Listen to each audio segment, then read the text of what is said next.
yamde jeeɗiɗi silmaji capande nayi woni ɗo e Dakar lamorde Sénégal. Amadou Barouba.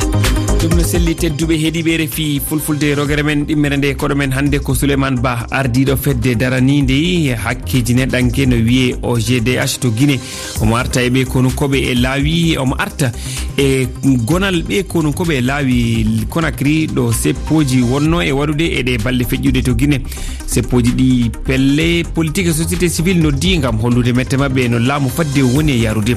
ko winda e jayndeji ɗi no wowirni jareten hen ko Rama Diallo. Rama mi salmini Mamadou Barouba ko ɓuri hen tengtude e kibaruji jayndeji ɗi en janto Côte d'Ivoire haalude haala faddede Laurent Gbagbo e sungoji cegilteɗi lewru janaɓudu waroru en janto Burkina Faso Kenneth Idiot yo fama toon e jeƴƴire falti tedduɓe gila hande altine ha aljuma ma on keɗo jantoje ko waɗa ko fewti e gubbal Wagner mercenaire ɓe risi taweteɓe yoga e leyɗele ha tengti Afrique hande ma Abdoulaye Dicko wittan en e hol noon e hol nden Wagner naati e nder dongre Afrique joni ko kabaruji coftal ɓalli Rama mi salminima Amadou Barouba a fini fawde bismillah kabaruji coftal ɓalli coupe du monde U20 ɗi hanki to Argentine ana wayno ɗum fuɗɗima non Amadou Barouba mbiyen delle caggal CAN U17 ɓe sukaɓe jokolɓe famarɓe mbiyen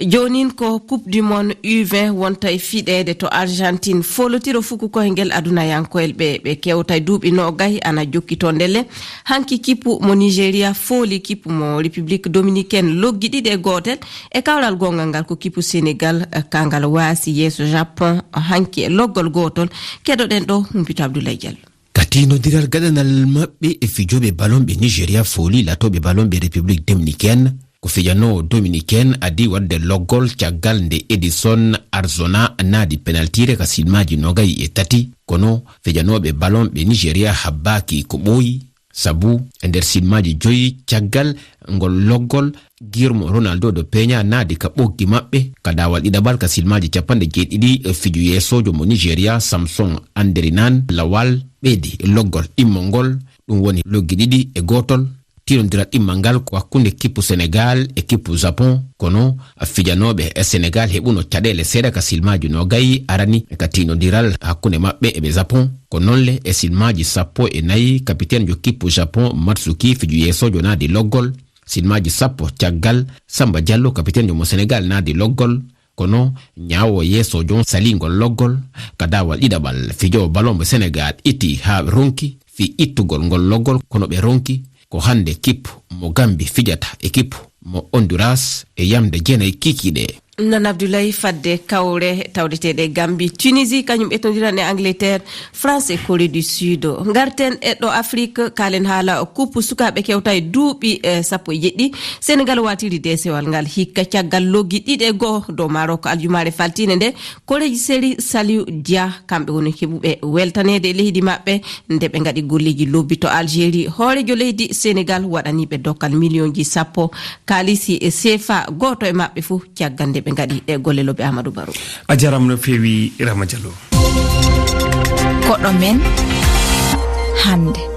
Guinée ngam dartingol seppoji pelle politique et société civile hooreɓe laamu fadde o yaltini militaire ɓe e communaji Conakry goɗɗi gila e nde alarbare ɓe konunkoɓe no darna e leyɗe ɗo ɗi seppoji waɗuno e waɗude wonno e waɗude de balɗe feƴƴude seppoji ɗi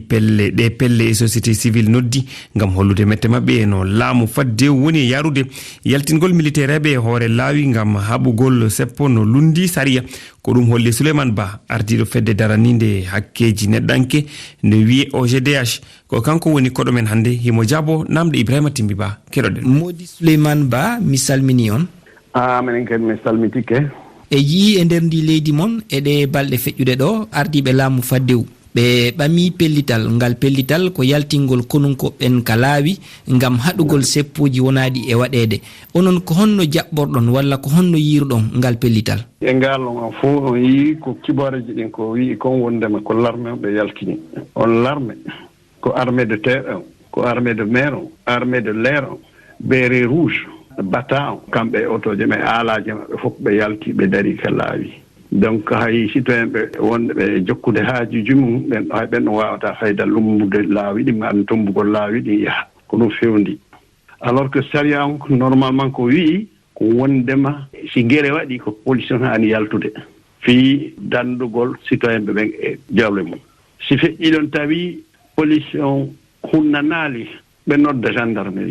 gendarmerie on si ɓe kañum e police on fof so tawi hunnanaali ɓe yaltina l'armée on seeɗa hara ko juste hulɓingol citoyen ɓe ɓen kono kamɓe e ngal police gendarmerie armée fof no ko laawi ɗum ɗo no juhi men no mettini men ɓernde joni noon en heɗike kamɓe ardiɓe laamu fadde o en heɗike wanowa o jagorɗo halfinaɗo fiyakuji leydi walla ɓe inna gueɗe e nder leydi kanko mo holli fitinaji mawɗi waɗi guine bonondaji ɗin ɗuuɗi police ɓen e sandarma ɓen ɓe wawari darnude ɗin fitinaji ko ɗum kamɓe si ɓe innani yo konunkoɓe ɓen yo militaire ɓe ɓen yaltu ka laawi en nanay e pular hiɓe inna wondema wonko ko yimɓe ɗiɗo heeli junngo ko ɓoyluɗo e sattinɗo ɗum ko ɗum nanɗen fewno ko fewndi ɗo meɗen wondi ɗo e délégation fédération internationale des droits de l'homme FIDH ko ɗum ɓe inta mission de pleurer fi jeejugol laamu yaha yiida kadi e mojoɓe laamaɓe ɓen wano FNDC yiida e ɓen ɗon fof fi mo kala innugol mo kala yo eto waɗa ko haani wadde kon fi ɓuttu on wonude leydi ndi mais yehi ɓe yiidi e ministre de l'administration du territoire mane men arno men inni mo yimɓe ɓen tooñima innama wondema ko an woni ƴennude ordre fiyo l'armée o yaltini ka wa oy ndewo o yaltini ɗon kaydi joyni kanko hina kanko waɗa réquisition ko maire ɓe ɓen golle laamu ko fii étagol no citoyen ɓe mum ɓe wuurira gurdam moƴƴan kono si tawi toujours koye felle haɗay nafa ala ko ɓe laami ko honɗum hulɗon ko honɗum e bone yaltingol ɓe militaire ɓe ka laawi addanta yimɓe leydi ndin ko ɓen hulliri ko ɓayri hino hiɓe bondude saria on kamɓe tigi sariaji kamɓe tigi ɓe ƴettiɗen ɗum ɗon hulɓini men par ce que sa nani leydi deeƴi ko saria wona hunnede sariaji ɗi noon ala ka hunnede ko kamɓe woni e bonnude sariaji ɗi ɓeɗaɗi hutorde ɗum ɗon no aanini ko ɓe woni fellude yimɓe ɓen ko et puis ko payi koye tun ƴettu koye duuɓi jeɗɗi haa duuɓi 15 ko ɗum tun wona e wareede ɗe gandi guine wona hande fitinaji fuɗɗi wadde e nder ndi leydi wurinka wonɗen ɗo ni ñawore no waɗede saabu fitinaji wannoɗi e ngal dinguiral o stade mo ɓeynata 28 septembre hitande ujunaji 2009 hande ko honɗum hani wadde e guine ngam dartingol ɗi fitinaji ngam yo jaam e deƴere tabito e leydi ndin hara fitinaji go kadi wattari e saayi nguulamu fadde wonguɗo naane ko ɗum mi hattore min ni on fitina ko fuɗɗi yidde gilal leydi ndin inna hettike innama woni indépendant donc ɗon on fiyo ɓuttu bonnereji waɗi ɗin fof ka yimɓe wara toon fof nanga fella ɓen ɗon fof no dowa ñaawede mo kala jonnite gonga mum on tant que ɗum ɗon waɗaali gasata e hoore kadi ɗum ɗon fof ko taw sariyaji hiɗi moƴƴi haa sariyaji lagine ɗi hiɗi moƴƴi haa ka bindol kono ɗe alaa ka huutorede be sariyaji ɗin huutore ko noon woni ensuite kamɓe ƴettaaɓe golle fii hiwgol jama on laamu ngun ɓe duwaka wonde ka laamu par ce que ko doole ɓe ƴettii ko doole ɓe woni laamorde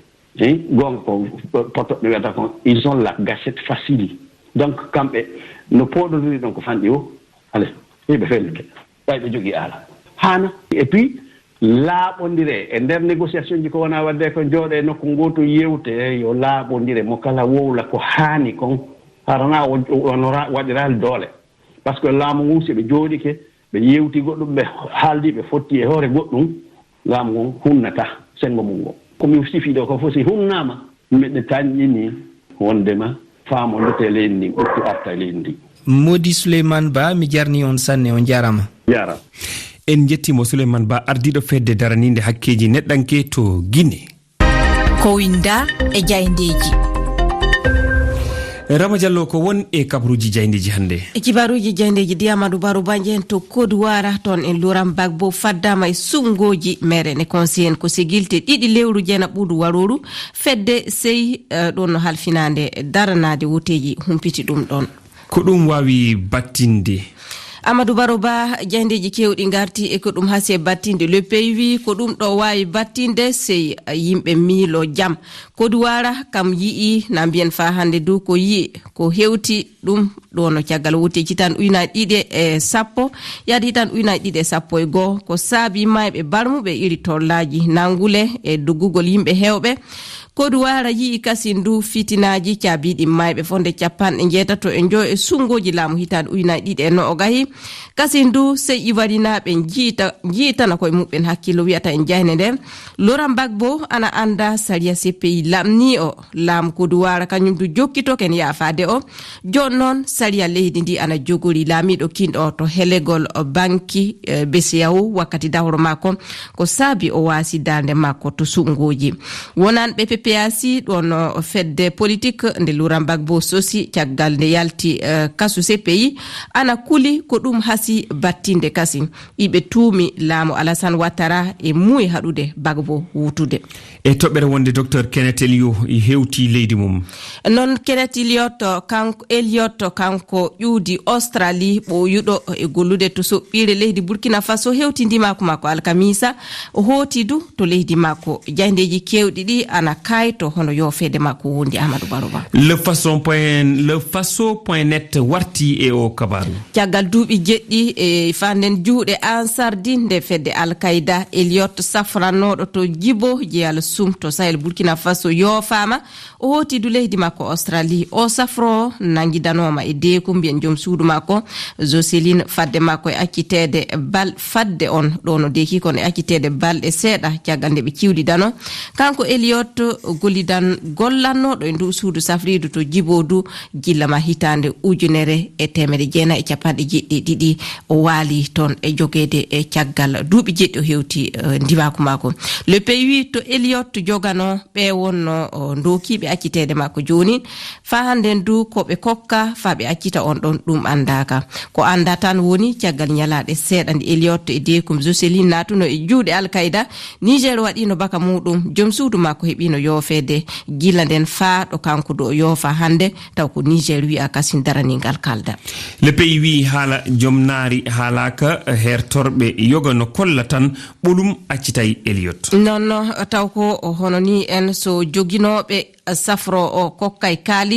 hokkaka kalisi e tawa fa hande du jomnaari wi'ama hokkaka so hertorɓe ɓe hono ko ɓe pamira ɓe mbitan ko ɓen kokkama kalisi so ɓen kokkama du ɗum wonno ko joom en kaɓoɗe naftorto kasin haɓude e Mali Niger e Burkina Faso ko moƴƴa e ndenago ɗe ɗo leyde Amadou Baroba ko anduɗen tan Elliott hooti e leydi muɗum fay so tawi ko laaɓi heɓaka taw e hono o yofira a jarama no fewi Rama Diallo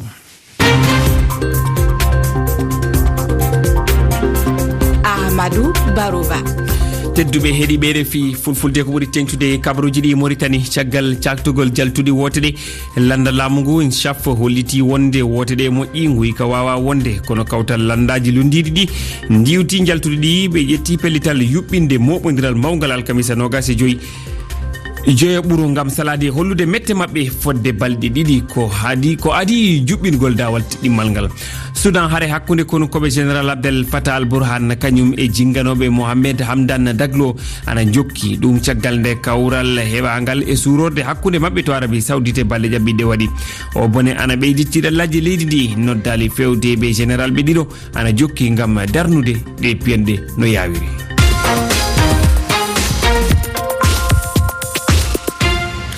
Wagner ngal gubbal mercenaire be en Russie no leyɗele kewɗe ko Evgeny Prigozhin joƴƴini ngal hitande ujunaji 2014 e ngal tuuma sabade wargoji kewɗi e bonandeji fewde hakke ɓi adama en eɓe tuuma ɓamtude ogirɗe leyɗele kala ɗe ɓe tawa e muɗum e ley majjum RFI waɗi tefore dow ngal gubbal ɓe mercenaire ɓe immade garol mabɓe Afrique yottade bonandeji mabɓe tawde naftoragal mabɓe jawdi irindi leyɗele ɗe RFI fulfulde waɗani en jantoji joyi e dow ɓe mercenaire ɓe jantore men hande nde no fawi e dow garol Wagner e leyɗele Afrique hende e hoto Wagner natri Afrique ko namdal e leyɗele hono foti ngal gubbal tawa e muɗum hande keɗoɗen jantore Abdoulaye Dikko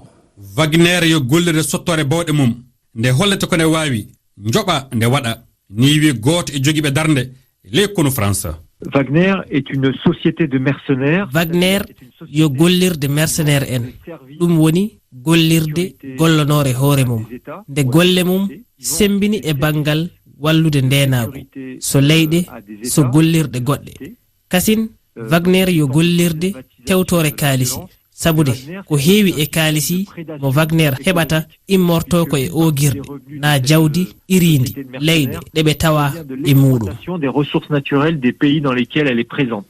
E Afrique Wagner leydi Libi fuɗɗiri ni wi Sadio Mourel Kanté wiɗotiyanke e bangal ndenago. La première présence de Wagner en Afrique. Goho Wagner yihe e leydi Afrique yo caggal nde guɓangal joƴƴina e hitande ujunaji 2014 ngal fuɗɗiri Libi jokki hen goho e ngal guɓal yihede e leydi Afrique ɓaleɓe yo Centrafrique e hitande ujunaji 2017 jokki hen to Mali e hitande ujunaji 2009 leyɗe goɗɗe du yeru Mozambique, Madagascar et Soudan fof Wagner ana tawa e muɗum. Leyɗe kala ɗe Wagner tawa e muɗum ana ndenti e hunde wotere ɗum won tawete ɗen leyɗe rafi ndenago ana sembini ɗin tiɗallaji Wagner naftorto so jooɗo. Mansour Ly docteur e saria kertaniɗo kala ko haɓɓudi e ɓamtare. Eɗen gandi hande caɗele mawɗe nan toon ko fate banggue instabilité politique e fof addi kadi hande l'armeji ɗi natti wawde no mbanoni ha mbawi wadde défendre leyɗele ɗe par ce que saɗa ƴeewa leydi fof ne foti jogade l'armé mum ko l'armé mum foti darade so hunde waɗi ko l'armé kadi foti yaade ardo wadde défendre ko mbiyete territoire uji mumen mais hande ko jiiɗen e Sahel o ko wayno Mali en Burkina en leyɗele baɗe noon l'armé ji ɗi ne ɗesi wasde doole no feewi e leyɗe ɗe Wagner woni e muɗum Mali ana tawa fay so tawi ardiɓe leydi ndi ana jokki fennude ɗum fa han nenno lamdal ngal woni ko saabi ardiɓe Mali ana keddi yeddude gonol Wagner e leydi mum en wi Mansour Ly saria dentaleɗe Afrique saria mo Mali fayi e muɗum jungo haɗi gollidal kala e mercenaire en. Union africaine ko kamɓe jogii ko kala ko faati e bange règlement au niveau droit e bange Afrique kamɓe en 1977 hitande ujunere e temedde jeenayi e capanɗe jeeɗiɗi won ɗum ɓomo ɓe mbanno ko wiyete convention contre le mercenariat hay leydi wotiri ala droit yaha nodda yimɓe woɗɓe taw ko société privée ne ara e leydi mumen ne waɗa ɗum défendre donc ko ɗum ɓe kaɓeteno e ɗum ɗon noon sa ƴeewi waɗi leydi Mali wawa jabde ko kañum nen ko société privée arata ene waɗa toon ko waɗata ko par ce que ɗum kadi eɓe mbawi kadi ɗende hen kuugal e bangi ko fati e droit international ko walday ɗum sariyaji addunar ndu ana kaɗi kala gollidal hakkunde laamu leydi e guɓe mercenaire en bangal droit international surtout ko fate droit international humanitaire ɗum wona hunde fonde wadde noddude arméji privé ngara ene mbaɗa défendre territoire ma ɗum waɗi noon joni hande e bangal politique saɗa ƴeewa ɗum ene waɗi tension mawɗo bange hen leyɗele surtout au niveau des relations internationales won hen leyɗele surtout leyɗele tubakoɓɓe ɓe ganduɗa jaɓani ɗum par ce que ɓe mbiyata so woni société privé ne ara hunde foof ne wawi wadde hen ko ɗum kadi addi hande situation ne jiiɓi no fewi e ngal ɗon bangal e gonol Wagner to leydi Mali saabi ko tiɗallaji kewɗi e dow kerol hakkunde Mali e Mauritanie ni wi Atikatu Dieng jeyaɗo e fedde dranine ndenka e ɓamtare min keɓa à chaque fois habaruji wonde Wagner ina ɗon e kerol ngol kadi sahaji ni ina wujja walla ina wara yimɓe murtannaɓe ha ñande ni kadi yimɓe juldude ko holko addina seeɗa caɗele ha wiya murtannaɓe hankadi katta taccude faade mabɓe yeddugol sariyaji mawɗi addunar ndu e naftarade mercenaire en saabi hannden leyɗe kewɗe yeru France e goɗɗe to Europe tawtorude pelle kewɗe goɗɗe ana darni gollidal hakkunde mum en e leydi Mali. Abdoulaye Dikko a jarama no fewi tedduɓe ko fewte nde jantore ha joni janggo so hasi gueno e alhaali ndeɗo jantere nde min mbaɗanta on ko fewte guɓal Wagner ma en gartu e holton ɓe keɓata jawdi mabɓe ndi ɓe kutortoɗi na mbiyen keeɓe jawdi e Wagner tedduɓe koɗo kareten e ɗiɗo kabaruji ma en jokku so Allah jaaɓi ɗo e silmaji 30 en jetti en jarni Ibrahima Ba toon to karalagal to nde kewmi wiide ni ko moƴƴi fo yette Ba yo Allah hokku en ñalude e dow jaam.